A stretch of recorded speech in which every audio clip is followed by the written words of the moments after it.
गुरुर्ब्रह्मा गुरुर्विष्णु गुरुर्देवो महेश्वरः गुरुसाक्षात् परब्रह्म तस्मै श्री गुरवे नमः। ध्यान मूलो गुरुमूर्ति पूज्य मूलो गुरुपाद मंत्र मूलो गुरुवाक्य मुक्ति मूलो गुरुकृपा। ಶ್ರೋತ್ರಿಯ ಬ್ರಹ್ಮನಿಷ್ಠ ಸದ್ಗುರು ಬಸವಾನಂದರ ಪಾದಕಮಲಗಳಿಗೂ ಅವರ ಪ್ರತಿರೂಪದಂಥ ನಿಜಗುಣಪ್ಪನವರ ಪಾದಕಮಲಗಳಿಗೂ ನನ್ನ ದೀರ್ಘದಂಡ ಪ್ರಣಾಮಗಳನ್ನು ಸಲ್ಲಿಸುತ್ತಾ ಸದ್ಗುರು ಮಾರ್ತಂಡ ಸಾಬಯ ಸದ್ಗುರುಗಳ ಪಾದಕಮಲಗಳಿಗೂ ಹಾಗೂ ರಾಯಪ್ಪ ಸದ್ಗುರುಗಳ ಪಾದಕಮಲಗಳಿಗೂ ನನ್ನ ದೀರ್ಘದಂಡ ಪ್ರಣಾಮಗಳನ್ನು ಸಲ್ಲಿಸುತ್ತಾ ಗುರು ಸ್ವರೂಪರಾದಂಥ ನನ್ನ ಪತಿಯರಿಗೂ ಕೂಡ ನನ್ನ ದೀರ್ಘದಂಡ ಪ್ರಣಾಮಗಳನ್ನು ಸಲ್ಲಿಸುತ್ತಾ ಮನದಲ್ಲಿ ಸ್ಮರಿಸಿಕೊಳ್ಳುತ್ತಾ ತಮ್ಮೆಲ್ಲರಿಗೂ ವಂದಿಸುತ್ತಾ ಇವತ್ತಿನ ಪರಮಾರ್ಥ ಗೀತೆ ನಡೆದಂಥದ್ದು 8ನೇ ಗತಿ. ಈ ಗತಿ ಒಳಗೆ ಕೆಲವು ಯೋಗಗಳ ಬಗ್ಗೆ, ಅಷ್ಟಾಂಗ ಯೋಗದ ಬಗ್ಗೆ ಹೇಳ್ತಾರೆ. ಇಂತಾದಿಯ ಭೂಮಿಕೆಯೋಳು ಸಂತಸದಿ ಮುಕ್ತಿ ಸಾಧನಂ ನಿಜ ವೈರಾಗ್ಯಂ ತಾನೆಂದು ಒರೆದು ಒಲವಿಂದಂ ತಿಳುಪುವೆನು ಇನ್ನು ಯೋಗ ಕ್ರಮಮಂ ಅಂತ ಹೇಳ್ತಾರೆ. ಸಪ್ತಭೂಮಿಕೆ ಒಳಗೆ ಆ ಭೂಮಿಕೆಯಲ್ಲಿ ಈ ಮೊದಲನೇದ್ದು ಏನು ಅಂದರೆ ಸುಖೇಚ್ಛ, ಸುವಿಚಾರ, ನಿಸ್ಸಂಗ ಇವೆಲ್ಲ ಒಂದೊಂದಾಗಿ ಹೇಳ್ತಾ ಹೋಗ್ತಾರೆ ಅವರು. ಯಾಕಂತಂದ್ರೆ ಈ ಪ್ರಕಾರ ಮೊದಲನೇ ಭೂಮಿಕೆ ಒಳಗೆ ಮೋಕ್ಷವನ್ನು ಪಡ್ಕೊಳ್ಬೇಕಂತ ಪುರುಷನು ವಾಸನ ಸಹಿತ ವಿಷಯ ತ್ಯಾಗ ರೂಪ ನಿಜ ವೈರಾಗ್ಯದ ಬಗ್ಗೆ ಹೇಳಿದರು. ಯೋಗ ಅಂದ್ರೇನು, ಯೋಗಕ್ಕೆ ಎಷ್ಟು ಅಂಗಗಳದಾವ, ಎಷ್ಟು ಪ್ರಕಾರಗಳದಾವ, ಅದರ ಬೀಜ ರೂಪ ಕಾರ್ಯ ಯಾವುವು, ಗುರು ಶಿಷ್ಯರ ಲಕ್ಷಣ ಏನು, ಜೀವ ಮತ್ತು ಬ್ರಹ್ಮರ ಐಕ್ಯತೆ ಹೆಂಗಾಗ್ತದ, ಈ ಜ್ಞಾನಕ್ಕೆ ಬೀಜ ರೂಪ ಕಾರ್ಯಗಳು ಯಾವುವ ಅನ್ನುವಂಥದ್ದನ್ನು ಈ ಒಂದು 8ನೇ ಗತಿಯಲ್ಲಿ ಹೇಳ್ತಾ ಹೋಗ್ತಾರೆ. ಈ ನಿನ್ನೆ ಕೂಡ 1ನೇ ನುಡಿದು ಹೇಳಿದರು. ಯಾವ ರೀತಿ ಅಂತಂದ್ರೆ ಸಗುಣ ಅಷ್ಟಾಂಗದ ಬಗ್ಗೆ ಹೇಳಿದರು. ಇನ್ನೂ ಸ್ವಲ್ಪ ಹೇಳ್ತಾ ಇದ್ದಾರೆ ಅವರು. ಈ ಯಮದಲ್ಲಿ 10 ಪ್ರಕಾರಗಳು ಅದಾವ ಅಂತ ಹೇಳಿದರು. ಅಂಗವು ಯಮ ಅಂಗದಲ್ಲಿ 10 ಪ್ರಕಾರವಾಗಿರುವಂಥ ವಿಚಾರಗಳನ್ನು ಹೇಳಿದರು ಅವರು. ಮತ್ತು ನೇಮದಲ್ಲಿ ಕೂಡ 10 ಪ್ರಕಾರಗಳು ಅದಾವ. ಉಪವಾಸ ಮಾಡುವಂಥದ್ದು, ಕೃಚ್ಛ ಚಂದ್ರಾಯಣ ಆದಿಗಳಂದರೆ ಕೆಲವೊಂದೊಂದು ಮಾಡ್ತಾರಲ್ಲ. ಈಗ ಹುಣ್ಣಿಮೆ ಇತ್ತು ಅಂತಂದ್ರೆ ಆ ಹುಣ್ಣಿಮೆ ಸೂರ್ಯ ಚಂದ್ರ ಹೆಂಗೆ ವೃದ್ಧಿ ಆಗ್ತಾ ಬರ್ತಾನೆ ಒಂದೊಂದು ತುತ್ತು ಜಾಸ್ತಿ ಮಾಡೋದು ಊಟದಲ್ಲಿ, ಮತ್ತು ಚಂದ್ರ ಹೆಂಗೆ ಕ್ಷಯ ಆಗ್ತಾ ಹೋಗ್ತಾನೆ ಒಂದೊಂದು ತುತ್ತು ಕಡಿಮೆ ಮಾಡುವಂಥದ್ದು. ಈ ರೀತಿ ಮಾಡಿ ಶರೀರವನ್ನು ಒಣಗಿಸುವಂಥದ್ದು ತಪಸ್ಸು. ನಾನಾ ರೀತಿಯಿಂದ ನಾವು ನೋಡ್ತೀವಿ ತಪಸ್ಸು ಮಾಡುವಂಥವ್ರು ಹೆಂಗೆ ಮಾಡ್ತಾರೆ ಅಂಥೇಳಿ. ಆ ರೀತಿ ಮಾಡಿ ಶರೀರವನ್ನು ಒಣಗಿಸುವಂಥದ್ದು ಇದು ಒಂದು ತಪಸ್ಸು. ತನಗೆ ಎಷ್ಟು ಪ್ರಾಪ್ತಿ ಆಗ್ತದೆ ಅಷ್ಟರಲ್ಲೇ ಸಂತೋಷ ಪಡುವಂಥ ಬುದ್ಧಿ ಕೂಡ ಸಂತೋಷ ಅಂತ ಅನಿಸ್ಕೊಳ್ತದೆ. ಇದು ಈ ನಿಯಮದಲ್ಲಿ ಬರುವಂಥದ್ದು. ಮತ್ತು ಕೆಲವೊಂದು ಶ್ರುತಿಗಳಲ್ಲಿ ಕೆಲವೊಂದು ವಿಚಾರಗಳಲ್ಲಿ ವಿಶ್ವಾಸ ಇಡುವಂಥದ್ದು ಆಸ್ತಕ್ಯ ಅಂತ ಅನಿಸ್ಕೊಳ್ತದೆ, ಆಸ್ತಿಕ್ಯ. ಮತ್ತು ನ್ಯಾಯದಿಂದ ಸಂಪಾದಿಸಿದಂಥ ದುಡ್ಡು, ನ್ಯಾಯದಿಂದ ಸಂಪಾದಿಸಿದಂಥ ದುಡ್ಡು ಸತ್ಪಾತ್ರಕ್ಕೆ ಕೊಡುವಂಥದ್ದು ಇದು ದಾನ ಅಂತ ಅನಿಸ್ಕೊಳ್ತದೆ. ಮತ್ತು ಈ ರಾಗ ದ್ವೇಷಾದಿಗಳಿಂದ ರಹಿತವಾದಂಥ ಮನಸ್ಸು ಈ ಕೆಟ್ಟದ್ದು, ಆಮೇಲೆ ಸುಳ್ಳು ಇವುಗಳ ರಹಿತವಾಗಿರುವಂಥ ಮಾತು, ಯಾವುದೇ ಅಲ್ಲಿ ಕಪಟತ್ವ ಇರದೇ ಇರುವಂಥ, ಸುಳ್ಳು ಹೇಳದೇ ಇರುವಂಥ ಮಾತಾಡುವಂಥದ್ದು ಕೂಡ ಅದು ಅಂಥ ವಾಕು ಇರುವಂಥದ್ದು ಇದು ಒಂದು ಕೂಡ. ಮತ್ತು ಹಿಂಸಾದಿ ಕರ್ಮಗಳಿಂದ ರಹಿತವಾದಂಥ ಈ ಶರೀರ ಹೆಂಗಂದ್ರೆ ಈ ಕಾಯದಿಂದ ಮಾಡುವಂಥದ್ದು ಪಾಪದ ಕೆಲಸ ಆಗಿರ್ಬೋದು, ಮಾತಿನಿಂದ ಹೇಳುವಂಥದ್ದಾಗಿರ್ಬೋದು, ಮತ್ತು ಮನಸ್ಸಿನಲ್ಲಿರುವಂಥದ್ದಾಗಿರ್ಬೋದು, ಇವೆಲ್ಲ ಇರದೇ ಇದ್ದು ತ್ರಿಕರಣ ಶುದ್ಧಿಯಾಗಿರುವಂಥದ್ದು ಈಶ್ವರ ಪೂಜನ ಅಂತ ಅನ್ಸ್ಕೊಳ್ತದೆ, ಈಶ್ವರ ಪೂಜೆ. ಮತ್ತು ಈ ಸತ್ಯ ಜ್ಞಾನ ಆನಂದದ ಲಕ್ಷಣವಾದಂಥ ಬ್ರಹ್ಮವು, ಬ್ರಹ್ಮ ಹೆಂಗದನ ಪ್ರತ್ಯೇಗಾತ್ಮ ಸ್ವರೂಪನೇ ನಾನು ಇದ್ದೀನಿ ಅಂತ ತಿಳಿಯುವಂಥದ್ದು. ಬ್ರಹ್ಮ ಹೆಂಗದ ನನ್ನ ಪ್ರತ್ಯೇಗಾತ್ಮ ಸ್ವರೂಪ ಆಗಿರುವಂಥದ್ದು ಅಂತ ತಿಳಿಯುವುದೇ ಶ್ರವಣ ಅಂತ ಕೂಡ ಹೇಳ್ತಾರೆ. ಮತ್ತು ವೈದಿಕ ಲೌಕಿಕ ಮಾರ್ಗಗಳಲ್ಲಿ ನಿಂದೆ ಮಾಡುವಂಥದ್ದು, ನಿಂದೆ ಮಾಡದೇ ಇರುವಂಥದ್ದು, ನಿಂದೆ ಮಾಡುವವರನ್ನು ಕಂಡ್ರೆ ಅಲ್ಲಿ ಅವರಿಗೆ ಆಗಂಗಿಲ್ಲ, ಸಿಟ್ಟು ಬರುವಂಥದ್ದು. ಈ ಲೌಕಿಕದ ಮತ್ತು ವೈದಿಕ ಮಾರ್ಗದಲ್ಲಿ ನಿಂದೆ ಮಾಡ್ತಿರ್ತಾರೆ ಭಾಳ ಜನ, ಅಂಥವ್ರು ಕಂಡ್ರೆ ಸಿಟ್ಟು ಬರುವಂಥದ್ದು. ಮತ್ತು ಆ ವರ್ತನೆಯಲ್ಲಿ ಪ್ರೀತಿ ಇಲ್ಲದೆ ಇರುವಂಥದ್ದು ಕೂಡ ಇದು ಲಜ್ಜೆ ಅಂತ ಅನಿಸ್ಕೊಳ್ತದ. ಮತ್ತು ಈ ಒಂದು ವೈದಿಕದಲ್ಲಿ ಇರುವಂಥ ಈ ಶ್ರದ್ಧೆ ಇರುವಂಥದ್ದು ಇದು ಮತಿ ಅಂತ ಅನಿಸ್ಕೊಳ್ತದ. ಮತ್ತು ವೇದದಲ್ಲಿ ಹೇಳಿದಂಥದ್ದನ್ನು ಅಭ್ಯಾಸ ಮಾಡುವಂಥದ್ದು, ಮಂತ್ರಾಭ್ಯಾಸ. ವೇದದಲ್ಲಿ ಏನು ಹೇಳಿದಾರ ಅಂಥ ಅದೇ ಪ್ರಕಾರ ಮಂತ್ರದ ಅಭ್ಯಾಸವನ್ನು ಮಾಡುವಂಥದ್ದು ಜಪ ಅಂತ ಅನಿಸ್ಕೊಳ್ತದೆ. ಇದು ಜಪ ಕೂಡ 3 ರೀತಿಯಿಂದ ವಾಚಕ, ಉಪಾಂಶುಕ ಮತ್ತು ಮಾನಸಿಕ ಅಂತ ಕೂಡ ಹೇಳ್ತಾರೆ. ಇಲ್ಲಿ ಕೂಡ 3 ಪ್ರಕಾರ ಇರುವಂಥದ್ದು. ಮತ್ತು ವೇದ ರಹಸ್ಯವನ್ನು ಭಕ್ತಿಯಿಂದ ಆಚರಣೆ ಮಾಡುವಂಥದ್ದು, ಅವಧರಿಪ್ಪುದು. ವೇದ ರಹಸ್ಯವನ್ನು ಭಕ್ತಿಯಿಂದ ಅದನ್ನು ಸ್ವೀಕಾರ ಮಾಡುವಂಥದ್ದು, ಸ್ವಾಧ್ಯಾಯ ಅಂತ ಅನಿಸ್ಬೋದು. ಈ ಪ್ರಕಾರ ನೇಮದಲ್ಲಿ ಕೂಡ 10 ಇರ್ತಾವ ವಿಚಾರಗಳು, ಅಂಶಗಳು ಅಂತ ಹೇಳ್ತಾರೆ. ಮತ್ತು ಇವೆಲ್ಲ ಏನಾಗ್ತಾವಂದ್ರೆ ಮನುಷ್ಯನನ್ನು ಸದ್ಗುಣಗಳಲ್ಲಿ ಇರುವಂಗೆ ಮಾಡ್ತಾವೆ, ಪ್ರವೃತ್ತಿ ಮಾಡಿಸ್ತಾವೆ. ಇದು ನೇಮದಲ್ಲಿರುವಂಥ 10 ಗುಣಗಳು. ಮತ್ತು ಇಲ್ಲಿ ಕೂಡ ಹೇಳ್ತಾರೆ, ಏನು ಹೇಳ್ತಾರೆ, ಸದ್ಗುಣಗಳನ್ನು ನಾವು ಮಾಡ್ಕೊಳ್ಬೇಕಾದ್ರೆ ಇವನ್ನೆಲ್ಲ ನಾವು ತಿಳ್ಕೊಂಡು ಆ ಪ್ರಕಾರ ಇರಬೇಕು. ಮತ್ತು ಆಸನ, ಈಗೇನು ಹೇಳಿದ್ರು ಅವರು, ಯಮ ಹೇಳಿದರು, ನೇಮ ಹೇಳಿದರು, ಆಸನ ನಾನಾ ರೀತಿಯಿಂದ ಅದ್ರಾಗ ಕೂತ್ಕೊಳ್ಳುವಂಥ ಆಸನ ಅಂದರೆ ಹಿಂಗೆ ಕೂತ್ಕೊಳ್ಳುವಂಥದ್ದು, ಅದ್ರ ಬಗ್ಗೆ ಭಾಳಷ್ಟು ಹೇಳ್ತಾರೆ. 84 ಪ್ರಕಾರದಿಂದ ಆಸನಗಳು ಅದಾವ ಅಂತ ಹೇಳ್ತಾರೆ.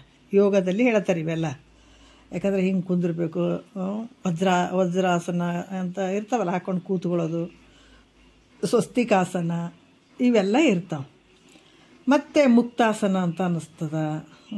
ಈ ರೀತಿ ಕೆಲವೊಂದು ಆಸನಗಳನ್ನು ಅವ್ರು ಹೇಳ್ಕೊಂಡು ಬರ್ತಾರೆ. ಯಾಕಂತಂದರೆ ಇವು ಒಂದು ಯೋಗ ಮಾಡೋದ್ರಿಂದ ಏನಾಗ್ತದಂದ್ರೆ, ಈ ಕೆಲವೊಂದು ಪದ್ಮಾಸನ ಹಾಕೊಳ್ಳುವಂಥದ್ದು, ಸುಖಾಸನ ಅಂದರೆ ನಮಗೆ ಹೆಂಗೆ ಬೇಕು ಹಂಗೆ ಕೂತ್ಕೊಳ್ತೀವಲ್ಲ, ಚಕ್ಮಕ್ ಹಾಕೊಂಡು ಕೂತ್ಕೊಳ್ಳೋದು, ನಮ್ಗೆ ಅದೇ ಸರಿ ಇರ್ತದ್ರೆ ಸುಖಾಸನ ಅಂತ ಕೂಡ ಹೇಳ್ತದೆ. ಏನು ನಮಗೆ ಕೂತ್ಕೊಳ್ಳೋಕ್ಕಾಗಲಿಲ್ಲ ಅಂದ್ರೆ ಆಸನದಾಗಾರ ಕುಂತು ಮಾಡಬಹುದು. ಈ ರೀತಿ ಏನಾಗ್ತದೆ, ರೋಗ ನಿವೃತ್ತಿ, ಶರೀರದ ಆರೋಗ್ಯವನ್ನು ಮಾಡುವಂಥದ್ದು ಈ ಆಸನಗಳು ಸ್ವಲ್ಪ ಪ್ರಯೋಜನ ಆಗ್ತಾವೆ. ಮತ್ತು ಪ್ರಾಣಾಯಾಮ ಕೂಡ 7 ಪ್ರಕಾರ ಅದಾವೆ. ಯಾಕಂತಂದ್ರೆ ಇಲ್ಲಿ ಕೂಡ ಹಲವಾರು ರೀತಿಯಿಂದ ಅವ್ರ ಪ್ರಾಣಾಯಾಮ ಕೆಲವೊಂದು 12, 24, 36 ಮಾತ್ರೆಗಳ ಪರ್ಯಂತ ಈ ವಾಯುವನ್ನು ನಾಡಿಯಿಂದ ಭ್ರೂ ಮಧ್ಯಕ್ಕೆ ಏರಿಸುವಂಥದ್ದು ಇದು ಪೂರಕ ಅಂತ ಹೇಳ್ತಾರೆ. ಪೂರಕ ಮತ್ತು ಅಷ್ಟೇ ಪೂರಕ ಮತ್ತು ಇದು ಕುಂಭಕ, ರೇಚಕ ಅಂತ 3 ರೀತಿಯಿಂದ ಬರ್ತಾವೆ. ಪ್ರೇರಕ ಅಂದರೆ ತಗೊಳ್ಳುವಂಥದ್ದು, ಕುಂಭಕ ಅಂದ್ರೆ ಅಲ್ಲೇ ನಿಲ್ಲಿಸುವಂಥದ್ದು, ಭ್ರೂ ಮಧ್ಯದಲ್ಲಿ ವಾಯುವನ್ನು ತಡೆಯುವಂಥದ್ದು ಕುಂಭಕ ಅಂತ ಹೇಳ್ತಾರೆ. ಅದೇ ಪ್ರಕಾರ ವಾಯುವನ್ನು ಬಿಡುವಂಥದ್ದಕ್ಕೆ ರೇಚಕ ಅಂತ ಹೇಳ್ತಾರೆ. ವಾಯುವನ್ನು ಉಸಿರನ್ನು ತಗೊಂಡು ಭ್ರೂ ಮಧ್ಯದಲ್ಲಿ ನಿಲ್ಲಿಸುವಂಥದ್ದು ತಗೊಳ್ಳುವಂಥದ್ದಕ್ಕೆ ಪೂರಕ, ನಿಲ್ಲಿಸುವಂಥದ್ದು ಕುಂಭಕ, ಮತ್ತು ಬಿಡುವಂಥದ್ದಕ್ಕೆ ರೇಚಕ ಅಂತ ಹೇಳ್ತಾರೆ. ಯಾಕಂದ್ರೆ ಈ ತನು ಮಧ್ಯೆ ಬಂದಿರ್ತದ, ಈ ಮೂಲಾಧಾರ ಇರ್ತದಲ್ಲ, ಮೂಲಾಧಾರದಲ್ಲಿದ್ದ ಅಗ್ನಿಯನ್ನು ಮತ್ತು ವಾಯುವನ್ನು ಸುಸುಮ್ನ ಮಾರ್ಗದಿಂದ ಬ್ರಹ್ಮರಂಧ್ರಕ್ಕೆ ಕೊಯ್ಯುವಂಥದ್ದು ಇದು ಉತ್ಕೃಷ್ಯ ಅಂತ ಅನಿಸ್ಕೊಳುತ್ತದೆ. ಯಾಕಂತಂದ್ರೆ ಈ ರೀತಿ ಹಲವಾರು ರೀತಿಯಿಂದ ಇಲ್ಲಿ ಹೇಳಿಕೊಂಡು ಬರ್ತಾರೆ. ಇಲ್ಲಿ ಉಸಿರನ್ನು ತೊಗೊಂಡು ಇವೆಲ್ಲ ಕೂಡ ಗುರು ಮುಖಾಂತರನೇ ತಿಳ್ಕೊಳ್ಬೇಕಾಗ್ತದೆ. ಗುರು ಸನ್ನಿಧಾನದಲ್ಲಿದ್ದುಕೊಂಡು ಪ್ರಾಣಾಯಾಮವನ್ನು ಅಭ್ಯಾಸ ಮಾಡ್ತಕ್ಕಂಥದ್ದು. ನಾವು ಮನ ಬಂದಂತೆ ನಾವು ಮಾಡ್ತೀವಪ್ಪ, ಗುರುಗಳು ಯಾಕೆ ಬೇಕು, ನಾವು ಹಿಂಗೆ ಓದ್ಕೊಂಡು ಮಾಡ್ತೀವಿ ಅಂದರೆ ಖಂಡಿತ ಮಾಡಬಾರ್ದು. ಇನ್ನೂ ಜಾಸ್ತಿ ದೊಡ್ಡ ರೋಗನೇ ಆಗ್ತದೆ ವಿನಃ ನಿನ್ನ ರೋಗದಿಂದ ಮುಕ್ತಿ ಆಗಂಗಿಲ್ಲ ನಿನಗೆ. ಹಂಗಾಗಿ ಇನ್ನೂ ಒಂದು ಸ್ವಲ್ಪ ರೋಗಕ್ಕೆ ಈಡಾಗ್ತಿದೆ ಇಂಥವೆಲ್ಲ ಮಾಡಬೇಕಾದಾಗ. ಇಲ್ಲಾಂದ್ರೆ ಉಸಿರು ಎಲ್ಲೋ ಒಂದು ಕಡೆ ಸಿಕ್ಕಾಕೊಂಡ್ಬಿಡ್ತದೆ ಹೋಗಿ. ಹಾಗಾಗಿಬಿಟ್ಟು ನಾವು ನಮ್ಗೆ ಗೊತ್ತದ್ರಿ ಅಂತ ತಿಳ್ಕೊಂಡು ಮಾಡೋದಲ್ಲ, ಗುರು ಮುಖಾಂತರ ತಿಳ್ಕೊಂಡು ಈ ಪ್ರಾಣಾಯಾಮ ಅಭ್ಯಾಸವನ್ನು ಮಾಡಬೇಕಾಗ್ತದೆ. ಮತ್ತು ಚಿತ್ತ ಕೂಡ ಏಕಾಗ್ರತೆಗೆ ಬರುವಂಥದ್ದು, ರೋಗಾದಿಗಳ ನಾಶ ಕೂಡ ಆಗ್ತದೆ ಇದರಿಂದ, ಪ್ರಾಣಾಯಾಮದಿಂದ. ಇಂದ್ರಿಯಗಳ ಸ್ವಭಾವ ಸಿದ್ಧವಾಗಿ ವಿಷಯಗಳಲ್ಲಿ ಸಂಚರಿಸುತ್ತಿರಲು. ಇಂದ್ರಿಯಗಳು ಏನಂದರೆ ಅವು ವಿಷಯಗಳ ಸಂಚಾರ ಮಾಡ್ತಾವೆ. ಶಬ್ದ, ಸ್ಪರ್ಶ, ರೂಪು, ರಸ, ಗಂಧ ಇವು ಇಂದ್ರಿಯಗಳು. ಯಾಕಂದರೆ ಈ ಕಣ್ಣಿಗೆ ವಿಷಯ ಯಾವುದು, ರೂಪು ನೋಡುವಂಥದ್ದು. ಕಿವಿಗೆ ವಿಷಯ ಯಾವುದು, ಶಬ್ದ ಕೇಳುವಂಥದ್ದು. ಸ್ಪರ್ಶಕ್ಕೆ ವಿಷಯ ಯಾವುದು, ಸ್ಪರ್ಶ ಮಾಡುವಂಥದ್ದು. ಇದಕ್ಕೆ ಚರ್ಮಕ್ಕೆ. ಆಮೇಲೆ ಮೂಗಿಗೆ ವಿಷಯ ಯಾವುದು? ವಾಸನೆ ನೋಡುವಂಥದ್ದು. ನಾಲಿಗೆಗೆ ವಿಷಯ ಯಾವುದು? ರುಚಿ ನೋಡುವಂಥದ್ದು. ಇವು ಹೆಂಗಾಗ್ತಾವಂತಂದ್ರೆ ಅವುಗಳಲ್ಲೇ ತಿರುಗಾಡ್ತಿರ್ತಾವೆ.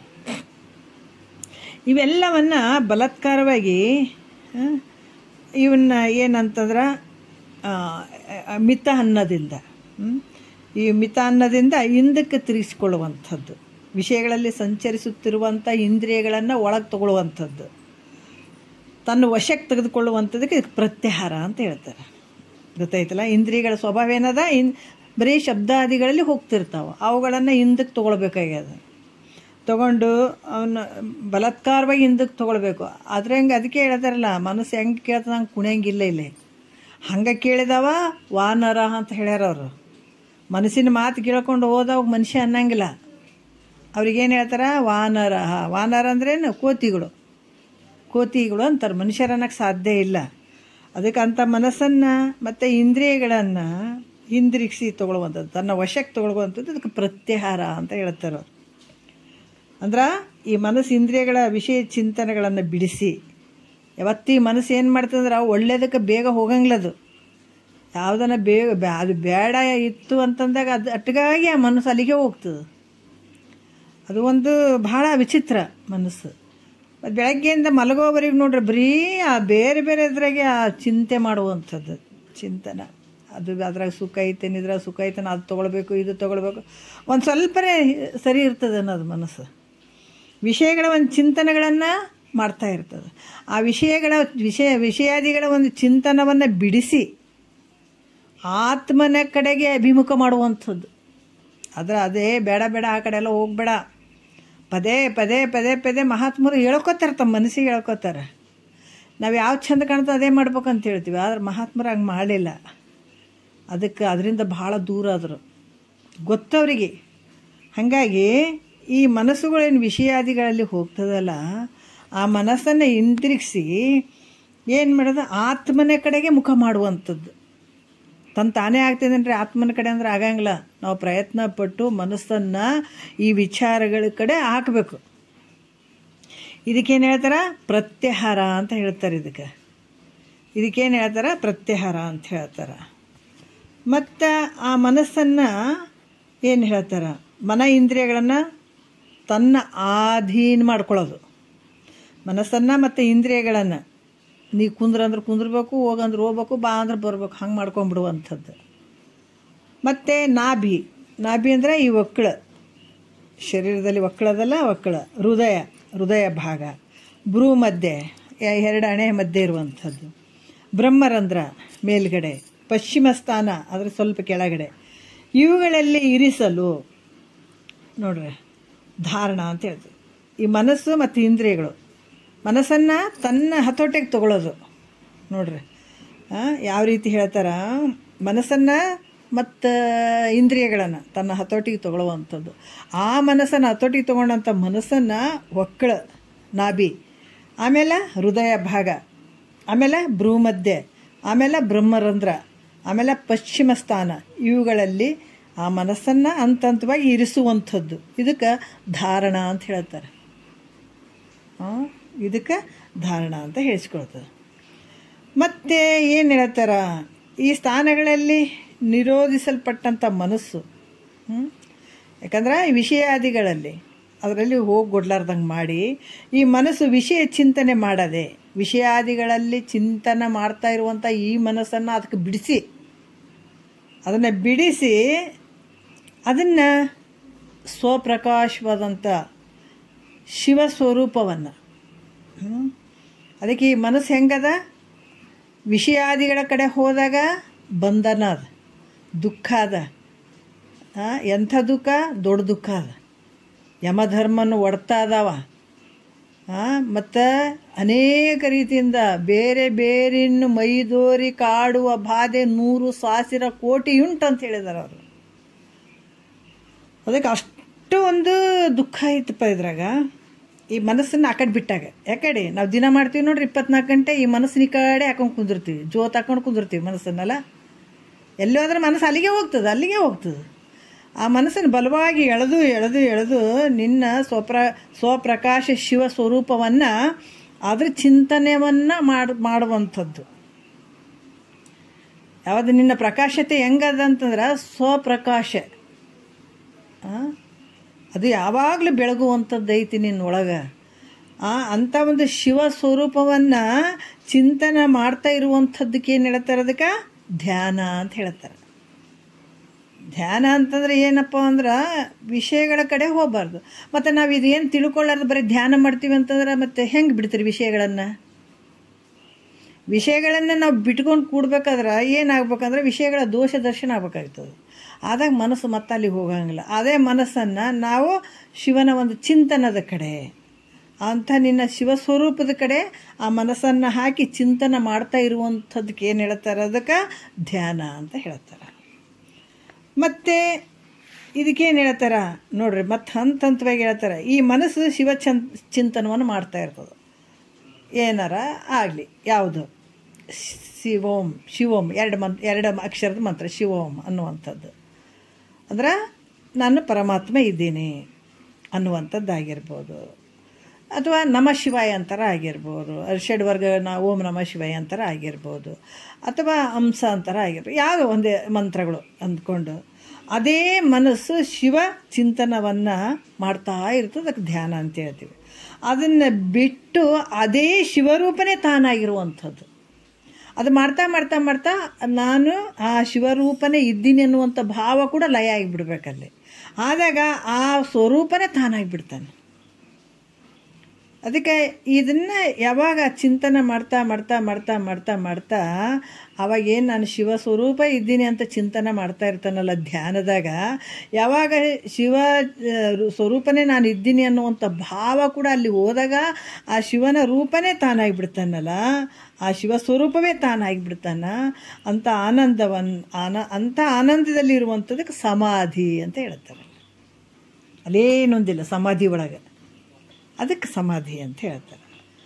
ಮತ್ತು ಮತ್ತೆ ಇನ್ನೂ ಒಂದು ಹೇಳ್ತಾರೆ, ಯಾಕಂದರೆ ಜೀವ ಬ್ರಹ್ಮನ ಭೇದವಳಿದು, ಅಲ್ಲಿ ಜೀವನೂ ಇಲ್ಲ ಮತ್ತು ಈ ಒಂದು ಬ್ರಹ್ಮ ಸ್ಥಿತಿಯಲ್ಲಿ ಇದ್ದೀನಿ ಅನ್ನುವಂಥ ಭಾವನೂ ಇಲ್ಲ ಅಲ್ಲಿ. ಇವೆರಡು ಭೇದ ಅಳಿದೋಯ್ತು. ಯಾಕಂತಂದ್ರೆ ಜೀವ ಬ್ರಹ್ಮರ ಭೇದ ಅಳಿದು ಅಭೇದ ಸ್ಥಿತಿಯಲ್ಲಿರುವಂಥದ್ದಕ್ಕೆ ಇಲ್ಲಿ ಎರಡೂ ಇಲ್ಲ, ಯಾವ ಭಾವನೆ ಇಲ್ಲ ಅಲ್ಲಿ. ಈ ರೀತಿ ಇರುವಂಥದ್ದು ಕೂಡ ಸಮಾಧಿ ಅಂತ ಕೂಡ ಹೇಳ್ತಾರೆ. ಈಗ ಇಷ್ಟು ತನಕ ಏನೇ ಹೇಳಿದ್ರಿ, ಅದಕ್ಕೆ ಹೇಳಿದ್ರು, ಯಾವ್ದು ಹೇಳಿದ್ರು, ಸಗುಣ ಅಷ್ಟಾಂಗದ್ದು ಹೇಳಿದ್ರು ಅವರು. ತಿಳಿಲಾರ್ದವ್ರಿಗೆ ಇದಾರ ತಿಳ್ಕೊಳ್ರಿ ಅನ್ನೋದಕ್ಕಾಗಿ ಸಗುಣ ಅಷ್ಟಾಂಗದ ಬಗ್ಗೆ ಹೇಳಿದರು. ಮತ್ತು ಇವುಗಳ ಲಕ್ಷಣ ಪರೀಕ್ಷೆಗಳನ್ನು ಭಾಳಷ್ಟು ವಿಚಾರಗಳನ್ನು ಅವರು ಹೇಳಿದರು. ಈಗ ಮುಂದೆ ಏನು ಹೇಳ್ತಾರೆ, ಸಗುಣ ಅಷ್ಟಾಂಗದ ಬಗ್ಗೆ ಹೇಳಿದ್ದಾರೆ ಅವರು. ಆದರೆ ಇವಾಗ ಏನು ಹೇಳ್ತಾರೆ ಅವರು, ನಿರ್ಗುಣ ಅಷ್ಟಾಂಗದ ಬಗ್ಗೆ ಹೇಳ್ತೀವಿ ಅಂತ ಹೇಳ್ತಾರೆ. ನಿರ್ಗುಣ ಏನಿಲ್ಲ ನೋಡ್ರಿ, ನಿರ್ಗುಣ ಯಾವುದು ಇಲ್ಲ ಇಲ್ಲಿ. ಈ ನಿರ್ಗುಣ ಅಷ್ಟಾಂಗದ ಬಗ್ಗೆ ಪ್ರತಿಪಾದನೆ ಮಾಡ್ತೀವಿ ಅಂತ ಹೇಳ್ತಾರೆ. ಆ ಗುಣಾಷ್ಟಾಂಗಂ ತಿಳಿ ಬಳಿಕೆಂಟು ಮಿಗಿಲೆನಿಸುತ್ತವು ಶಾಸ್ತ್ರದೋಳು ಉಂಟು ನೋಡ್ರಿ. ಆಮೇಲೆ ತನು ಮುಖ್ಯದ ವಿರತಿಯೇ ಯಮವಕ್ಕು ಘನ ನಿಜ ಪದ ರತಿ ನಿಯಮವೆನಿಕ್ಕು ಬಾಹ್ಯ ಉದಾಸೀನವೇ ಆಸನವು ಬಾಹ್ಯ ಕರ್ಣದಳಿಯಸು ರೋದನವು ಜಡ ವಿಮುಖತೆಯದು ಪ್ರತ್ಯಾಹಾರ ಪಡೆದ ನಿಜಸ್ಥಿತಿ ಧಾರಣೆ ಶೂರ ಪರಮತಾನೆಂಬುದು ತದ್ಧ್ಯಾನ ಪಿರಿದಲ್ಲಿಯೇ ಮನ ಮುಳುಗಲು ಮೌನ ನುತ ನಿರ್ಗುಣ ಮಿವರೊಳಗನುವಾಗಿ ಮತಿ ನಿರ್ಮಲತೆಯೋಳಿಹನ ಆಯೋಗಿ ಅಂತ ಇದು ನಿರ್ಗುಣ ಅಷ್ಟಾಂಗದ ಬಗ್ಗೆ ಹೇಳ್ತಾರೆ ಅವರು. ಏನು ಹೇಳ್ತಾರ, ಬಳಿಕ ಅನ್ನಂದ್ರೆ ಅನಂತರ ನಿರ್ಗುಣ ಅಷ್ಟಾಂಗಗಳನ್ನು 8 ಪ್ರಕಾರ. ಇಲ್ಲಿ ಮಿಸ್ಟೇಕ್ ಆಗ್ಯದನ್ನು ಇಲ್ಲಿ ನೋಡ್ಬೇಕು. ನಿರ್ಗುಣ ಅಷ್ಟಾಂಗ ಅಂತಲೇ ಆದದು, ಅಂತ ಆಗಿಬಿಟ್ಟಿದ್ದದು. ಅಲ್ಲಿ ನಿರ್ಗುಣ ಅಷ್ಟಾಂಗ ಅಂತ ಹೇಳ್ಕೊಬೇಕಾಗ್ತದೆ. ಈ ನಿರ್ಗುಣ ಅಷ್ಟಾಂಗಗಳು 8 ರೀತಿಯಿಂದ ಅದಾವಪ್ಪ. ಶಿಷ್ಯ ಕೇಳು, ನಿರ್ಗುಣ ಅಷ್ಟಾಂಗಗಳು 8 ಅದಾವ. ಆದರೆ ಇವು ಹೆಂಗದಾವ, ಸಗುಣ ಅಷ್ಟಾಂಗಗಳಿಗಿಂತ ನಿರ್ಗುಣ ಅಷ್ಟಾಂಗಗಳು ಶ್ರೇಷ್ಠ. ಇವು ಯಾಕಂತಂದ್ರೆ ಅವು ಯಾವುವು ಅಂದರೆ ಈಗೇನು ಇಷ್ಟು ತಾನೇ ಹೇಳಿದ್ರಲ್ಲ, ಅವು ಸಗುಣ ಅಷ್ಟಾಂಗಗಳು. ಆ ಸಗುಣ ಅಷ್ಟಾಂಗಗಳಿಗಿಂತ ನಿರ್ಗುಣ ಅಷ್ಟಾಂಗಗಳು ಭಾಳ ಶ್ರೇಷ್ಠ ಅದಾವ. ಅವು ಯಾವ ಅಂತಂದ್ರೆ ಇಲ್ಲಿ ಹೇಳ್ತಾರೆ, ಶರೀರ, ಮನಸ್ಸು, ಇಂದ್ರಿಯ, ಪ್ರಾಣ, ವಿಷಯಗಳು. ಇವೇನದವ ಬರೀ ತಿಳ್ಕೊಳ್ಳೋದು ನೋಡ್ರಿ, ಎಷ್ಟು ಅದ್ಭುತ ಅದ. ಬರೀ ತಿಳ್ಕೊಳ್ಳೋದು. ಅದಕ್ಕೆ ಹೇಳ್ತಾರೆ, ಇದು ಭಾಳ ಸುಲಭ ಐತಪ್ಪ, ನೀನು ಸ್ವಲ್ಪ ಮನಸ್ಸು ಕೊಡ್ಬೇಕಷ್ಟೆ. ಭಗವಂತ ಅದನ್ನೇ ಕೇಳತ್ತಾನಂತ. ನೀ ಏನಾರು ಕೇಳೋಣ ಅನ್ನತ್ತ. ಏನೇನು ಆಡಂಬರದು ಅಂಥದ್ದು ಇಂಥ ಏನೇನೇನು ಬೇಕಾಗಿಲ್ಲ, ಅದು ಒಂದು ನೀನು ಶುದ್ಧವಾದೊಂದು ಮನಸ್ಸು ಅಂತ ಕೇಳತ್ತಾನಂತ. ಮನಸ್ಸು, ಶುದ್ಧವಾದ ಮನಸ್ಸು ಬೇಕು ನೋಡ್ರಿ ಅದಕ್ಕೆ. ಅದಕ್ಕೆ ಇಲ್ಲಿ ಕೂಡ ಹೇಳ್ತಾರೆ, ಈ ಶರೀರ ಆಗಿರ್ಬೋದು, ಈ ಮನಸ್ಸು ಆಗಿರ್ಬೋದು, ಇಂದ್ರಿಯ ಆಗಿರ್ಬೋದು, ಪ್ರಾಣ ಆಗಿರ್ಬೋದು, ಈ ವಿಷಯಗಳು ಇವೆಲ್ಲ ಹೆಂಗೆ ಅದಾವಪ್ಪ ಅಂತಂದ್ರೆ ಅನಾತ್ಮ ಅಂತ ತಿಳ್ಕೊಳ್ಬೇಕು ನಾವು. ಯಾಕಂದರೆ ಇವೆಲ್ಲ ನಾವು ತಿಳಿತೀವಿಲ್ಲ, ಶರೀರವನ್ನು ನಾವೇ ತಿಳ್ಕೊಳ್ತೀವಿ. ಶರೀರದಲ್ಲಿರುವಂಥ ಕರಣಗಳು ನಾವೇ ತಿಳ್ಕೊಳ್ತೀವಿ. ಮನಸ್ಸಾಗಿರ್ಬೋದು, ಬುದ್ಧಿ ಆಗಿರ್ಬೋದು, ಚಿತ್ತು ಆಗಿರ್ಬೋದು, ಅಹಂಕಾರ ಆಗಿರ್ಬೋದು, ಇವೆಲ್ಲವುಗಳು ದೃಶ್ಯವಾಗಿ ನಮ್ಮಿಂದ ತಿಳಿಸಿಕೊಡ್ತಾವ. ಮತ್ತು ಪ್ರಾಣಾಪಾನ, ವ್ಯಾನ, ಉದಾನ, ಸಮಾನ, ಮತ್ತು ಇವು ಪ್ರಾಣವಾಯುಗಳಾಗಿರ್ಬೋದು, ಶಬ್ದ, ಸ್ಪರ್ಶ, ರೂಪ, ರಸಗಂಧ ಇವೆಲ್ಲ ಹೆಂಗದಾವಪ್ಪ ಅಂದ್ರೆ ಅನಾತ್ಮದಿಂದ ಕೂಡಿದಾವ. ಇವು ಯಾವಾಗಾದ್ರೆ ನಮಗೆ ಕೈ ಕೊಡಾವೆ. ಇವು ಶರೀರ ನಮಗೆ ಕೈ ಕೊಡ್ತದೆ, ಯಾವಾಗ ಬಿಟ್ಟು ಹೋಗ್ತದೆ ಗೊತ್ತಿಲ್ಲ. ಮನಸ್ಸು ಕೂಡ ಅದು ಕೂಡ ನಾನಾ ರೀತಿಯಿಂದ ವಿಕಾರಕ್ಕೆ ತೊಗೊಂಡು ಹೋಗ್ಬಿಡ್ತದ. ಆಮೇಲೆ ಮನಸ್ಸು ನಾನು ಅಲ್ಲ, ಆತ್ಮ ಆಗಕ್ಕೆ ಸಾಧ್ಯ ಇಲ್ಲ. ಇಂದ್ರಿಯಗಳಾದರೂ ಕೂಡ ಅವನು ಹುಟ್ಟಿದಾವ, ನಾಶ ಆಗ್ತಾವ, ಅವು ಯಾವತ್ತೂ ಇರೋಂಗಿಲ್ಲ. ಪ್ರಾಣವಾಯುಗಳು ಮತ್ತು ವಿಷಯಗಳು ಇವೆಲ್ಲ ಅನಾತ್ಮ ಅಂತ ತಿಳ್ಕೊಂಡು ಇವುಗಳಲ್ಲಿ ವಿರಕ್ತಿ ಉಂಟಾಗಲು, ಇವುಗಳ ಮೇಲೆ ಏನಂದರೆ ವಿರಕ್ತಿ, ಯಾವುದೇ ಅದ್ರ ಮೇಲೆ ಮೋಹ ಇರದೇ ಇರುವಂಥದ್ದು. ಹೌದಾ? ಏನಾದರೂ ಕೂಡ ನನಗೆ ಆಗ್ಯದ ಅನ್ಕೋತ ನಾನು, ಇದು ಶರೀರಕ್ಕಾಗ್ಯದ, ಇದು ನಾನಲ್ಲ ಅನ್ನುವಂಥದ್ದು. ಏನೇ ಆದರೂ ಕೂಡ ಅಲ್ಲಿ ಸಾಕ್ಷಿ ರೂಪವಾಗಿ ನೋಡುವಂಥದ್ದು. ಈ ರೀತಿ ಉದಾಸೀನ ಭಾವ, ಅದ್ರ ಮೇಲೆ ಮೋಹ ಇರದೇ ಇರುವಂಥದ್ದು, ಮಮಕಾರ ಇರದೇ ಇರುವಂಥದ್ದು. ಇದಕ್ಕೆ ಅವುಗಳ ಮೇಲೆ ವಿರಕ್ತಿಯನ್ನು ಉಂಟಾಯಿತು, ಅದೇ ಯಮ ಅಂತ ಹೇಳಲ್ಪಡ್ತದೆ. ಬರೀ ತಿಳ್ಕೊಳ್ಳೋದಷ್ಟೇ. ಅಂದರೆ ಇವು ಯಾವ ನಾನಲ್ಲ ಅಂತ ತಿಳ್ಕೊಳ್ಳುವಂಥದ್ದು, ಇದ್ರ ಮೇಲೆ ವಿರಕ್ತಿ ಹುಟ್ಟಿದಂಥದ್ದು, ವೈರಾಗ್ಯ ಭಾವ ಹುಟ್ಟುವಂಥದ್ದು. ಇದು ಹೆಂಗೆ ಅನ್ನಿಸ್ತದೆ, ಯಮ ಅಂತ ಹೇಳಿಸ್ಕೊಳ್ತದೆ. ಮತ್ತು ಈ ಅಹಂಕಾರ ಮೊದಲು ಮಾಡಿಕೊಂಡು ಶರೀರ ಪರ್ಯಂತರ ಈ ಈ ಈ ವೈರಾಗ್ಯನ ಹುಟ್ಟ್ಯದಲ್ಲ, ಈಗ ಹುಟ್ಟ್ಯದ ನಮಗೆ. ಈ ಗುರು ಹೇಳಿದಗಳನ್ನೇ ಇದನ್ನು ನಾವು ಚಿಂತನೆ ಮಾಡ್ತೀವಿ, ಮಾಡಿ ಮಾಡಿ ಮಾಡಿ ಹೌದಲ್ಲ, ನಾವು ಇದನ್ನು ಹೌದು ಶರೀರ ಇದು ದೃಶ್ಯವಾಗಿ ಅರಿಸಿಕೊಳ್ತದೆ, ಇದು ನಾನಲ್ಲ, ಇಂದ್ರಿಯಗಳು ಇವ್ಯಾವು ನಾನಲ್ಲ ಅಂತ ಈ ರೀತಿ ಆ ಒಂದು ಏನು ಈ ವಸ್ತುಗಳಲ್ಲಿ ಜನಿಸಿದಂಥ ವೈರಾಗ್ಯ ಏನಾದ ಅದು ಮನಸ್ಸಿನಲ್ಲಿ ದೃಢವಾಗಿ ನಿಲ್ಲಬೇಕದು. ದೃಢವಾಗಿ ನಿಲ್ಲಬೇಕು. ನಿಂತಾಗ ಅದು ಏನು ಅನಿಸ್ಕೊಳ್ತದೆ, ನೇಮ ಅಂತ ಹೇಳಿಸ್ಕೊಳ್ತದೆ. ವೈರಾಗ್ಯ ಭಾವ ಬಂದು ಅದು ಮತ್ತೆ ದೃಢವಾಗಿ ನಿಲ್ಲಬೇಕದು. ನಿಂತಾಗ ಅದಕ್ಕೆ ಏನು ಹೇಳ್ತಾರೆ, ನೇಮ ಅಂತ ಕೂಡ ಹೇಳುತ್ತಾರೆ. ಮತ್ತು ಈ ಅಹಂಕಾರಾದಿ ದೃಶ್ಯ ಪ್ರಪಂಚದಲ್ಲಿ, ಅಹಂಕಾರ ಅಂದರೆ ಮನ, ಬುದ್ಧಿ, ಚಿತ್ತು, ಅಹಂಕಾರ ಇವೇನದಾವ, ಅಹಂಕಾರ, ಮಮಕಾರ, ಈ ದೃಶ್ಯ ಪದಾರ್ಥಗಳಲ್ಲಿ, ಈ ದೃಶ್ಯವಾದಂಥ ಪದಾರ್ಥಗಳು ನಾವೆಲ್ಲವನ್ನು ತೊಳ್ಬೇಕು. ಈ ಶರೀರವನ್ನು ಇಟ್ಕೊಂಡು ಮೊದಲು ಮಾಡಿಕೊಂಡು, ಆಮೇಲೆ ರಾಗ ಮತ್ತು ವಿರಾಗ, ರಾಗನೂ ಇಲ್ಲ ವಿರಾಗನೂ ಇಲ್ಲ, ಅಂದ್ರೆ ರಾಗನೂ ಇಲ್ಲ ದ್ವೇಷನೂ ಇಲ್ಲ. ಈ ರೀತಿ ಎರಡೂ ಕಳೆದು ಯಾವುದೇ ಇಲ್ಲ, ರಾಗ ಇಲ್ಲ ಮತ್ತು ವಿರಾಗ ಇಲ್ಲ, ಇವೆರಡೂ ಕಳೆದು ಉದಾಸೀನ ಭಾವದಿಂದ ಇರುವಂಥದ್ದು ಆಸನ ಅಂತ ಹೇಳಿಸ್ಕೊಳ್ತದೆ. ಉದಾಸೀನ ಭಾವದಿಂದ ಇರುವಂಥದ್ದು. ಮತ್ತು ಇದು ಮತ್ತಿನ್ನೊಂದು ಹೇಳ್ತಾರೆ, ಶರೀರ ಮೊದಲಾಗಿ ತನಗೆ ಎಷ್ಟು ವಿಷಯಗಳು ಅದಾವೋ ಶರೀರವನ್ನೇ ಹಿಡ್ಕೊಂಡೇ ಇದು ಮತ್ತೆ ಎಷ್ಟು ವಿಷಯಗಳದಾವೋ ಅವೆಲ್ಲ ಮಿಥ್ಯೆ ಆಗಿರುವಂಥದ್ದು. ನಾವು ಸ್ವಲ್ಪ ಚಿಂತನೆ ಮಾಡಬೇಕು. ಯಾಕಂದರೆ ನಾವು ಇಷ್ಟೆಲ್ಲ ಶರೀರನ ಎಷ್ಟು ಜೋಪಾನ ಮಾಡ್ತೀವಿ, ಆದರೆ ನಿದ್ರೆ ಒಳಗೆ ಈ ಶರೀರ ಎಲ್ಲ ಎಲ್ಲಿ ಹೋಗ್ತದಂತ ಗೊತ್ತಿಲ್ಲ. ಹೌದಾ? ಮತ್ತು ಕೊನೆಯವರೆಗೂ ಇದ್ರ ಮೇಲೆ ಭಾಳಷ್ಟು ಮೋಹ ಮಾಡ್ತೀವಿ. ಹೆಂಡತಿ ಮಕ್ಕಳು ಅಂತೀವಿ, ಆಯಿತು ಆಸ್ತಿ ಸಂಪತ್ತು ಅಂತೀವಿ, ಮದುವೆ ಮುಂಜೆ ಅಂತೀವಿ, ಎಲ್ಲ ಅಂದ್ಕೊಳ್ತೀವಿ. ಆದರೆ ಇವೆಲ್ಲ ನಿದ್ರೆ ಒಳಗೆ ಅದಾವನ? ಯಾವ ಇಲ್ಲ. ಹೆಂಡತಿ ಇಲ್ಲ, ಮಕ್ಕಳಿಲ್ಲ, ನಾವೇನೋ ಮಾಡುವಂಥ ಕಾರ್ಯ ಕೆಲಸಗಳಿಲ್ಲ, ನಾವು ಅಧಿಕಾರಿ ಇಲ್ಲ, ಮಿನಿಸ್ಟ್ರಿ ಇಲ್ಲ, ರಾಷ್ಟ್ರಪತಿ ಇಲ್ಲ, ಪ್ರಧಾನಮಂತ್ರಿ ಇಲ್ಲ, ರೊಕ್ಕ ಇಲ್ಲ, ರೂಪಾಯಿ ಇಲ್ಲ, ಬಿಲ್ಡಿಂಗ್ ಇಲ್ಲ, ಏನೇನಿಲ್ಲ ಕನಸ್ನಾಗ್ರಿ. ಮತ್ತು ಇವು ಹೆಂಗೆ ಸತ್ಯ ಆಗ್ತವೆ ಹೇಳ್ರಿ? ಸತ್ಯ ಐತಂದ್ರೆ 3 ಕಾಲದಲ್ಲಿ ಸತ್ಯ ಇರಬೇಕಾಗಿತ್ತು, ಅದಕ್ಕೆ ಮಿಥ್ಯೆ ಅದ. ಇದಕ್ಕೆ ಯಾಕೆ ನಾವು ಬಡ್ದಾಡಬೇಕು? ಇದು ಮಿಥ್ಯೆ ಆಯ್ತಪ್ಪ. 3 ಕಾಲದಲ್ಲಿ ಇರದೇ ಇರುವಂಥದ್ದೆಲ್ಲ ಮಿಥ್ಯೆ ಅದ ಅಂತಂದಾಗ ಮತ್ತು ಇದು ಹೆಂಗೆ ಸತ್ಯ ಅಂತ ನಂಬುತ್ತಿ? ಅದಕ್ಕೆ ಈ ರೀತಿ ಇವೆಲ್ಲ ಏನು ವಿಷಯಗಳು ಅದಾವ ಇವೆಲ್ಲ ಮಿಥ್ಯೆ ಅದಾವಂತ ತಿಳ್ಕೊಳ್ಬೇಕು. ಯಾಕಂತಂದ್ರೆ ಇವುಗಳ ಸಂಬಂಧವಾಗಿರುವಂಥದ್ದು ಏನು ವ್ಯವಹಾರ ಏನಿರ್ತದೆ ಇದಕ್ಕೆ ಸಂಬಂಧಪಟ್ಟಂಥದ್ದು, ಏನೋ ದೃಶ್ಯವಾದಂಥ ಪದಾರ್ಥಗಳ ಒಂದು ಸಂಬಂಧ ರೂಪವಾದಂಥ ವ್ಯವಹಾರ ಅಲ್ಲಿಗೇನಾಗ್ತದೆ, ಮನಸ್ಸಿನೆಲ್ಲ ಈ ರೀತಿ ಭಾವ ಬಂದಾಗ ಎಲ್ಲ ಮಿಥ್ಯೆ ಅದಾವಂತ ಬಂದಾಗ ಭಾಳ ಇಷ್ಟಪಟ್ಟು ವ್ಯವಹಾರ ಮಾಡೋಕ್ಕೆ ಹೋಗ್ತಾನೇನೋ ಅಂದರೆ ಇಲ್ಲ, ಹೋಗಂಗಿಲ್ಲ. ಅಲ್ಲೇ ಹೋಯ್ತದು, ಮುಗೀತು, ಅಲ್ಲಿ ಏನು ಬರೋಂಗಿಲ್ಲ. ಈ ರೀತಿ ವ್ಯವಹಾರ ನಿಲ್ಲುವಂಥದ್ದು ನಿಂತು ಬಿಡ್ತದೆ ಮನಸ್ಸಿನಲ್ಲೇ. ಆದಂಗೆ ಆಗಲಿ ಓದಂಗೆ ಹೋಗ್ಲಿ ಬಿಡಿ, ಇವೇ ಸತ್ಯ ಅಲ್ಲ ಅಂದಮೇಲೆ ಇದಕ್ಕೆ ಯಾಕಂತ ಬಡ್ದಾಡಬೇಕು ಅನ್ನುವಂಥ ಭಾವ ಏನು ಬಂದು ಆ ವ್ಯವಹಾರ ಅಲ್ಲಿಗೆ ನಿಲ್ತದಲ್ಲ, ಅದಕ್ಕೇನು ಹೇಳ್ತಾರೆ? ಪ್ರಾಣಾಯಾಮ ಅಂತ ಹೇಳ್ತಾರೆ. ಇದು ನಿರ್ಗುಣ ಅಷ್ಟಾಂಗದಾಗ, ಇದು ನಿರ್ಗುಣದಲ್ಲಿ ಹೇಳ್ತಾರೆ ಅವರು. ಇದಕ್ಕೆ ತಿಳಿಯುವಂಥದ್ದು. ಇದಕ್ಕೇನು ಹೇಳ್ತಾರೆ? ಮನಸ್ಸು ಯಾವುದೇ ದೃಶ್ಯವಾದ ಪದಾರ್ಥದಲ್ಲಿ ಹೋದಂಥ ಮನಸ್ಸನ್ನು ಹಿಂದಕ್ಕೆ ತೊಗೊಂಡಾಗ ಆ ವ್ಯವಹಾರ ಅಲ್ಲಿಗೆ ನಿಂತು ಬಿಡ್ತದೆ. ಯಾಕಂದರೆ ಅಲ್ಲಿ ವ್ಯವಹಾರ ಮಾಡುವಂಥದ್ದು ಅಲ್ಲಿಗೆ ನಿಂತಿತ್ತು ಅಂತಂದಾಗ ಅದಕ್ಕೆ ಏನು ಹೇಳ್ತಾರೆ? ಪ್ರಾಣಾಯಾಮ ಅಂತ ಹೇಳ್ತಾರೆ. ಮತ್ತು ಈ ಜಡವಾದ ಜಗತ್ತು ಮಿಥ್ಯೆಯಾಗಿದ್ದರು. ಈ ಜಡವಾಗಿರುವಂಥದ್ದು ಈ ಜಗತ್ತು, ಮತ್ತಿದು ಮಿಥ್ಯೆಯಾಗಿದ್ರು ಕೂಡ ಸುಮ್ಮನೆ ಸುಮ್ಮನೆ ದುಃಖವನ್ನು ಮಾಡುವಂಥದ್ದಾದ ಅಂತ ತಿಳ್ಕೊಂಡು ಈ ಬಾಹ್ಯ ಜಗತ್ತಿನ ಕಡೆಗೆ ದೃಷ್ಟಿಯನ್ನು ಹಾಕದೆ ಅಂತರಂಗದಲ್ಲಿರುವ ಆತ್ಮನ ಕಡೆಗೆ ದೃಷ್ಟಿಯನ್ನಿಡುವಂಥದ್ದು. ಇದು ಯಾರಿಗದ? ಎಲ್ಲ ಪ್ರತಿಯೊಬ್ಬರಿಗೆ ಇದು ಮಾಡ್ಕೊಳ್ಳಿಕ್ಕೆ ಸಾಧ್ಯ ಆಗ್ತದೆ. ಯಾಕಂದ್ರೆ ಇಲ್ಲಿ ಏನು ಹೇಳ್ತಾರೆ? ಈ ಜಡವಾದಂಥ ಜಗತ್ತದ ದುಃಖದಿಂದ ಕೂಡಿದಂಥದ್ದು.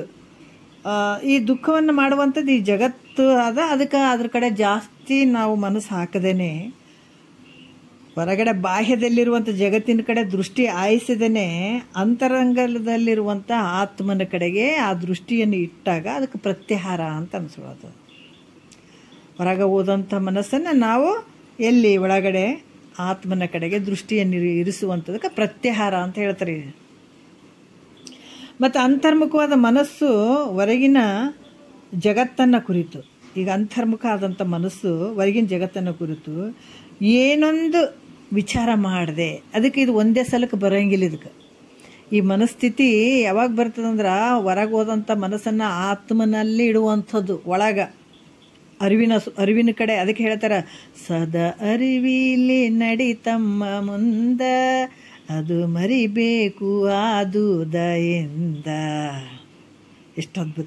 ಕಾಯಪುರದ ಮಠವು ಬಲು ಅಂದ, ಮಾಯವಾದರೂ ಸಿಗಲಾರದೆಂದ, ಏಯ ಸಂಸಾರದಲ್ಲಿ ಬಲು ನೊಂದ, ಕುನವಿಲ್ಲದೆ ಹೋದಿಗೆ ಬೆಂದ.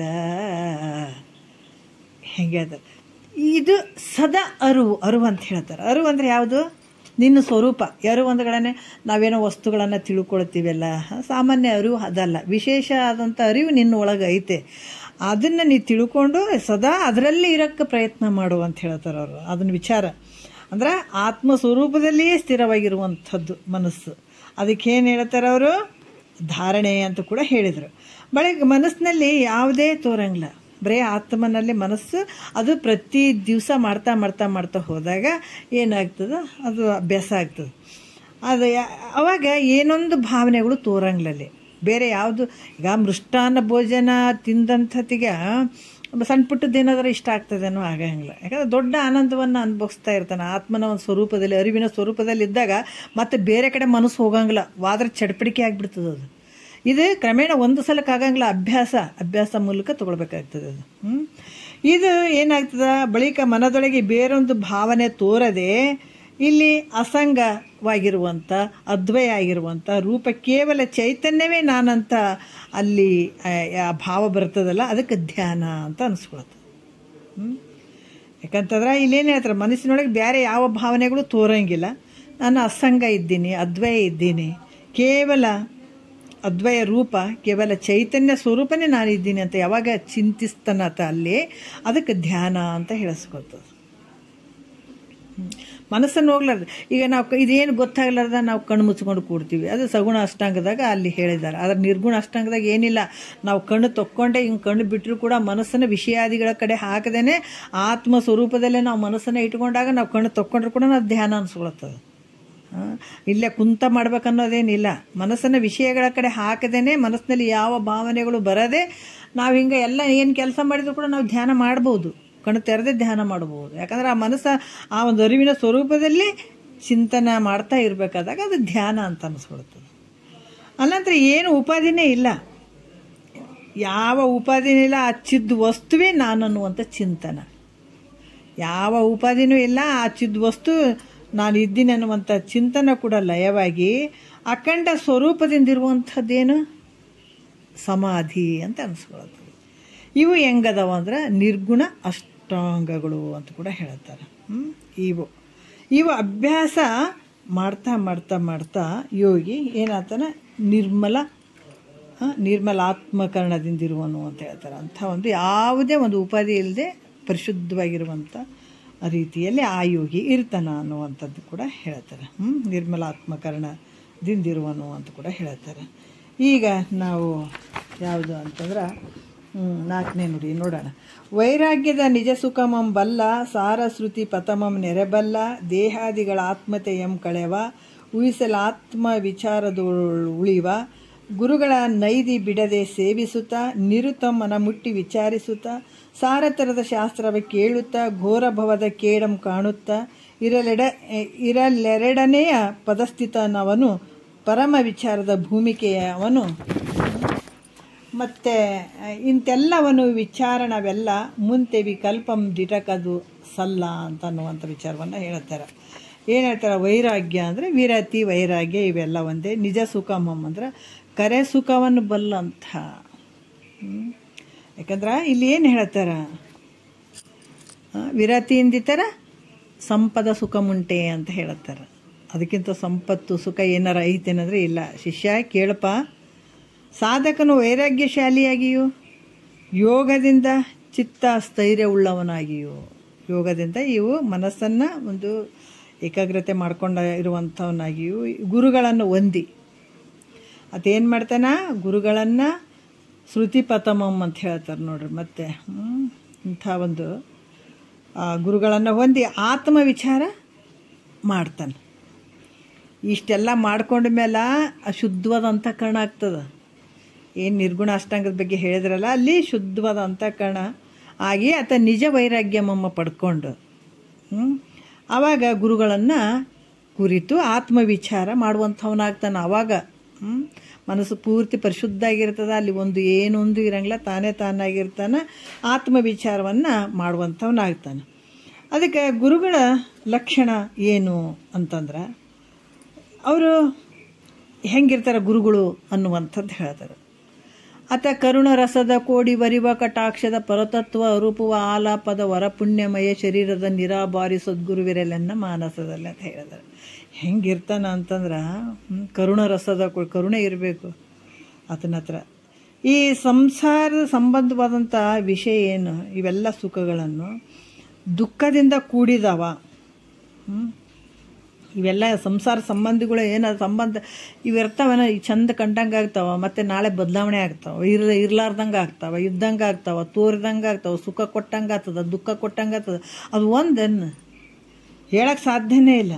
ಅವುಗಳನ್ನು ತ್ಯಜಿಸಿ ವೈರಾಗ್ಯ ಸುಖವನ್ನು ಬಲ್ಲವನಾಗಿಯೂ ಅವೆಲ್ಲವನ್ನು ಬಿಟ್ಟು ಆತ ಹೆಂಗಿರ್ತಾನಪ್ಪ ಅಂದ್ರೆ ವೈರಾಗ್ಯ ಸುಖವನ್ನು ಬಲ್ಲವನಾಗಿರ್ತಾನೆ.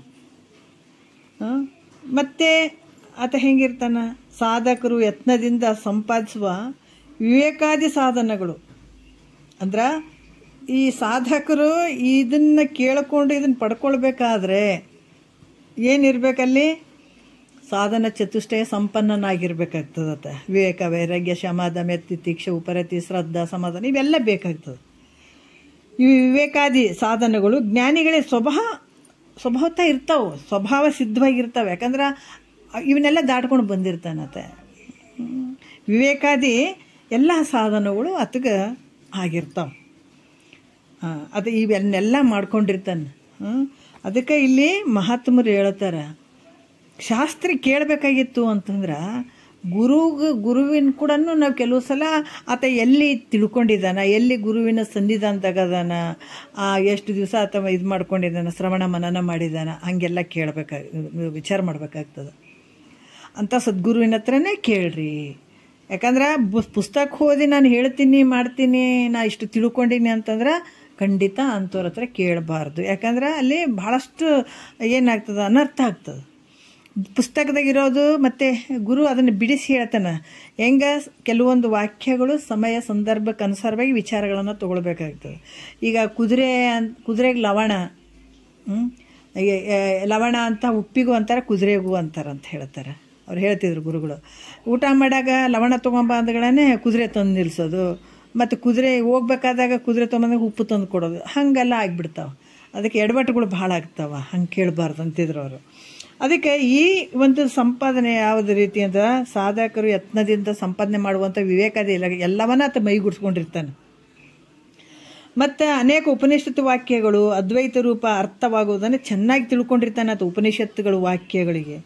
ಮತ್ತು ಅದ್ವೈತ ರೂಪ ಅರ್ಥ ಉಪನಿಷತ್ತುಗಳಲ್ಲಿರುವಂತಹ ಅದ್ವೈತ ರೂಪವಾದಂಥ ವಾಕ್ಯಗಳ ಅರ್ಥಗಳನ್ನು ಚೆನ್ನಾಗಿ ತಿಳಿದವಂಥವನಿರ್ತಾನತ. ಗುರು ಮುಖಾಂತರ ತಿಳ್ಕೊಳ್ಬೇಕು, ತಿಳ್ಕೊಂಡಿರ್ಬೇಕತ.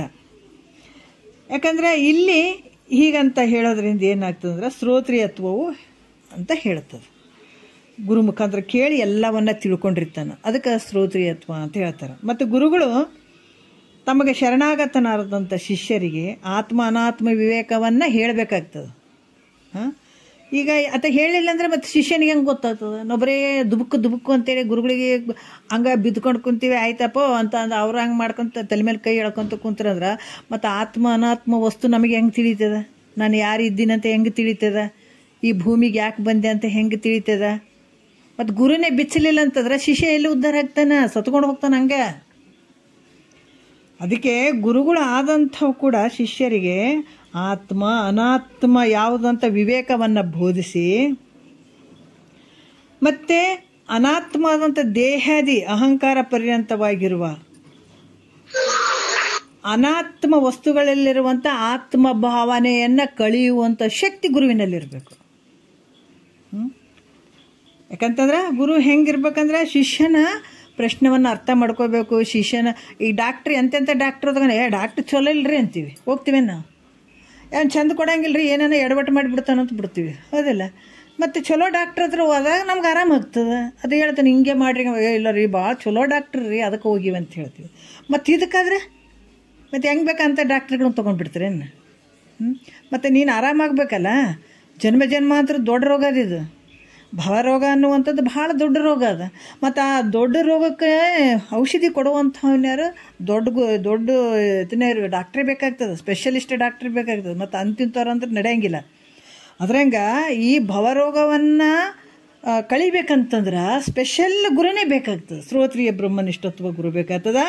ಶಿಷ್ಯನ ಒಂದು ರೋಗವನ್ನು ಕಂಡಿಡಿದು ಇಂಥ ರೋಗನೇ ಆದಂಥ ಕಳೆಯುವಂಥ ತಾಕತ್ತು ಗುರುವಿನಲ್ಲಿ ಬೇಕಾಗ್ತದ.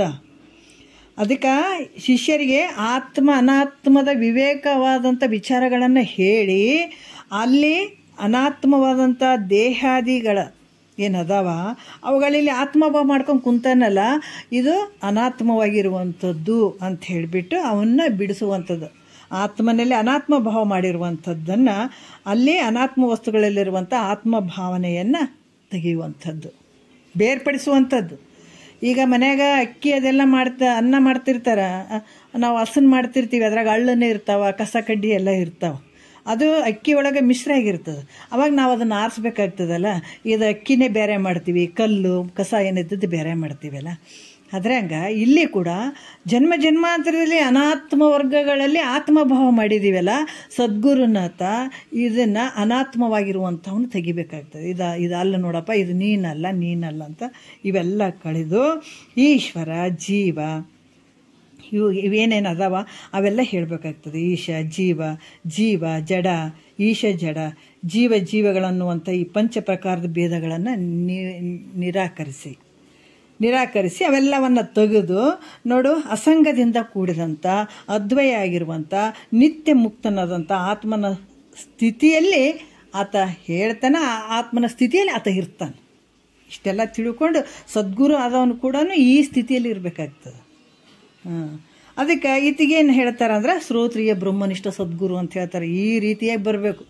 ಎಲ್ಲರ ಮನ್ಯಾಗ ಇಷ್ಟು ಗ್ರಂಥಗಳನ್ನು ಇಟ್ಕೊಂಡು ಓದಿ ದೊಡ್ಡ ಶಾಣೆ ಆಗೀನ್ರಿ ನಾನು ಹಂಗೆ ಮಾಡ್ತೀನಿ ಅಂತಂದ್ರೆ ಹಾಗಲ್ಲ, ಎಡವಟ್ಟುಗಳಾಗ್ತಾವೆ. ಅದಕ್ಕೆ ಗುರುವಿನ ಗುಲಾಮನಾಗುವ ತನಕ ದೊರೆಯದ ನಮಗೆ ಬೆಕ್ಕದಂಥವ್ರು ಇರಲಿ ಅವರು, ಆದರೆ ಗುರುವಿಗೆ ಶರಣಾಗತನ ಆಗಲೇಬೇಕು. ಹಾಗೆ ಅವ್ರ ಮುಖಾಂತರನೇ ವಾಕ್ಯಗಳನ್ನು ತೊಗೊಳ್ಬೇಕು.